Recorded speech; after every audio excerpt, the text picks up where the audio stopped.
Xufeli namazı adından bəlli olduğu kimi qəflət sözündən götürülüb. Qəflət. Qəflət nədir? İnsan qafil olur da günah edir. Deyirlər ki, iki zaman var ki, gün ərzində. Şeytan bütün gücünü səfərbər edir ki, insanı qafil eləsin. Bütün gücünü səfərbər edir.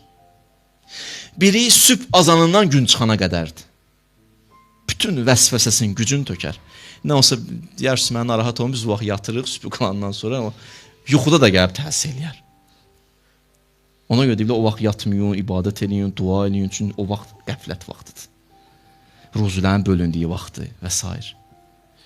O vaxt fikir verirsə, deyirlər ki, yuxunu gördün, sübh azanından qabaq gördüyün yuxu ilə sübh azanından sonra gördüyün yuxu, deyirlər, sübh azanından qabaqki yuxu daha qiymətlidir. Orada şeytan daha çox vəsvəsə edir. Yuxuda da gəlir axı.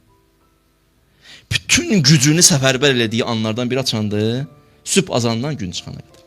İkinci vaxt, elə ki, günəş batdı, bir neçə vaxtı, bir nə qədər çəkir, o anlarda şeytan öz gücünü səfərbər eləyər.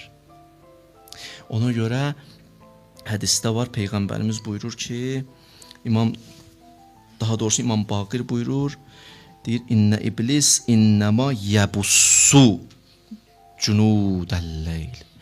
Qoşununu tökər. Yəni, gecə qoşunu, gündüz qoşunu.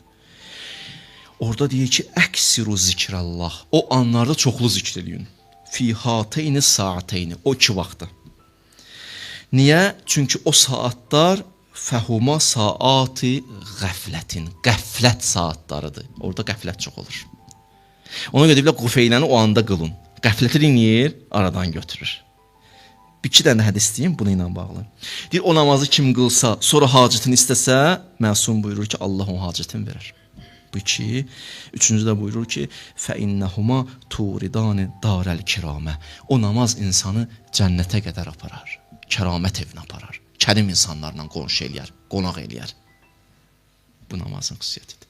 Özdə o namazın sözlərinə baxsınız, o namazın sözləri Yunus Peyğəmbərlə bağlıdır. Və zənnun İzzəhəbə müğazibən fəzənnə ələn nəqdir aleyk fənadə fizzulumat ən la ilahə illa ənt subhanəkə inni kuntu minəz zalimin. O ki, Yunusun başına bir hadisə gəldi, ayrıldı cəmiyyətdən. O anda ayrılandan sonra ki, bir hadisə oldu, çətinliyə düşdü. Çətinliyə düşəndə orada bir zikr elədi.